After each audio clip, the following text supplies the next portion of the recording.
Un homme à l'allure imposante, la cinquantaine élégante, costume sombre sur mesure, parlait à voix haute dans son téléphone. Sa voix portait, tranchante et assurée, comme s'il dictait le rythme du monde. Il paraissait hors d'atteinte, enveloppé dans cette aura que l'argent tisse autour des puissants. Alia, adossée au mur d'une boutique, n'y prêta pas attention. À ses yeux, c'était juste un autre de ces hommes de l'autre monde.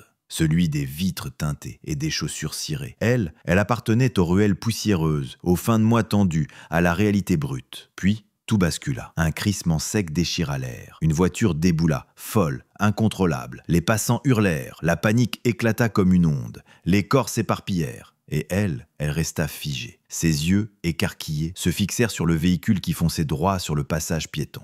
L'homme, toujours absorbé par sa conversation, avançait, inconscient. Détachée, chaque pas l'approchait un peu plus du désastre. Sans réfléchir, Alia bondit. Elle saisit son bras et tira de toutes ses forces. Il trébucha, bascula en arrière. La voiture frôla le trottoir et alla s'écraser contre un lampadaire dans un vacarme métallique terrifiant. Le sol vibra sous l'impact. Les téléphones se levèrent pour filmer. Les cris résonnaient encore. Alia, haletante, lâcha le bras de l'homme. Il se redressa lentement, secoué. Puis leurs regards se croisèrent. Ses yeux gris d'acier la fixaient avec une intensité troublante. Il dit quelque chose, un murmure, perdu dans le chaos. Mais Alia n'entendit pas, ou ne voulut pas entendre. Elle recula, son sac à dos battant contre ses épaules, et s'évanouit dans la foule. Cet homme s'appelait Jonathan Caldwell, un nom qui faisait frissonner les marchés boursiers, PDG d'un empire technologique basé à Chicago. Mais ce jour-là, il n'était qu'un homme sauvé in extremis et hanté.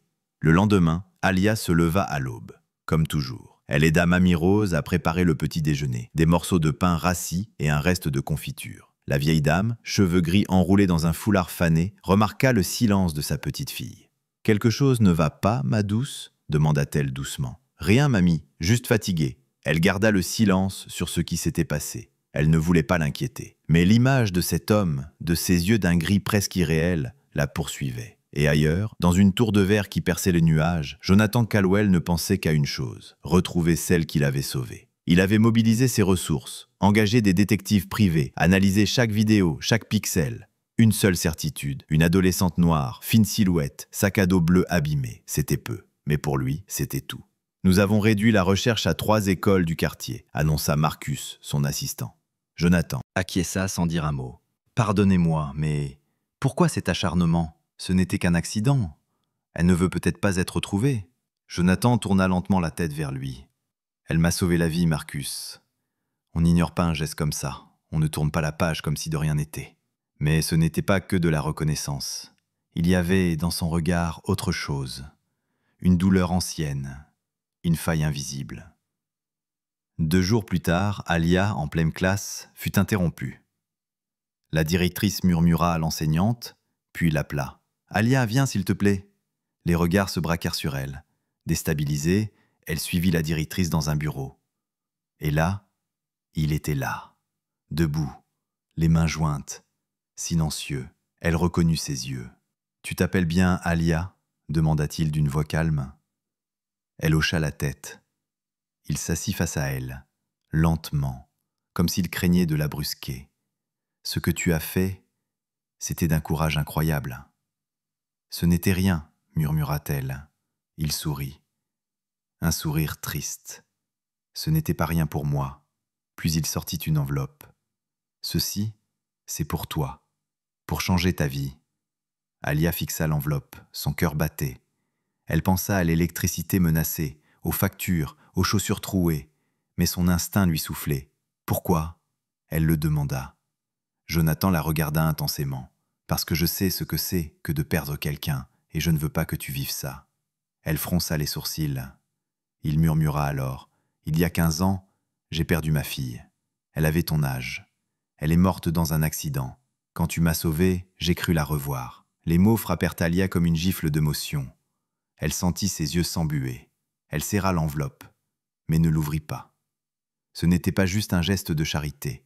C'était un lien, invisible, intime. Elle releva les yeux. « Merci, » souffla-t-elle.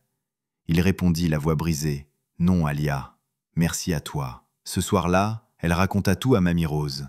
La vieille dame l'écouta sans l'interrompre, puis la prit dans ses bras. « Tu as un cœur grand comme le ciel, ma chérie. Mais souviens-toi, l'argent peut alléger les fardeaux, mais il peut aussi en créer de nouveaux. Alia acquiesça. Elle ne savait pas encore ce qu'elle ferait de l'enveloppe. Peut-être l'utiliserait-elle pour étudier, peut-être pour offrir un vrai chez-soi à Mamie Rose. Mais une chose était sûre, elle n'oublierait jamais ce regard, ni ce murmure, un rappel que parfois, la vie tisse des liens là où on ne les attend pas. Dans son bureau silencieux, Jonathan Caldwell observait une vieille photo encadrée. Sa fille souriait. Pour la première fois depuis des années, lui aussi sourit, un sourire léger, mais vrai. Plusieurs mois ont passé. Alia marche dans les couloirs d'un nouveau lycée, vêtue d'un uniforme propre.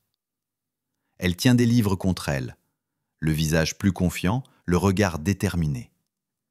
Grâce au chèque, Mamie Rose a pu quitter leur vie précaire. Elles vivent désormais dans un petit appartement lumineux où les fenêtres s'ouvrent sur un avenir moins sombre. Un jour, en sortant de l'école, une voiture noire s'arrête discrètement à quelques mètres. Jonathan, assis à l'arrière, observe de loin. Il ne sort pas.